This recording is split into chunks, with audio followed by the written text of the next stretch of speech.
Bonjour, et bienvenue à vous tous, sur notre chaîne.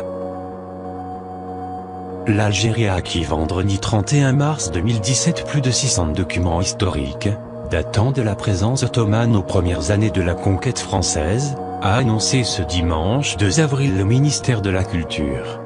Les objets acquis, ayant valu entre 50 et 3 000 € lors de la vente aux enchères, sont principalement des manuscrits, des photos, cartes et livres rares.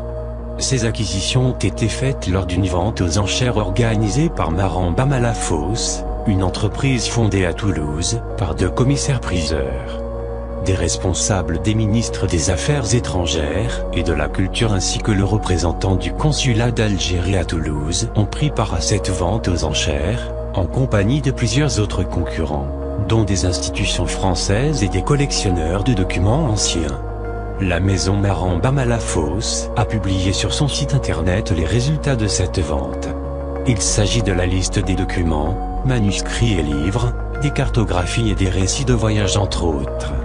Le lot comporte des récits de voyage, des souvenirs mais également des ouvrages analysant la situation sociale, politique et économique de l'Algérie, particulièrement dans la régence d'Alger, durant la présence ottomane.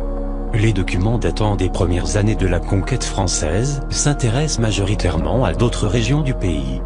Mais certaines pièces, datant de la même époque, se penchent également sur les époques antérieures, telles les périodes romaines ou numides. Le prix au marteau de ces groupes de documents se sont variés entre 50 et 3 000 €, selon les résultats de cette vente.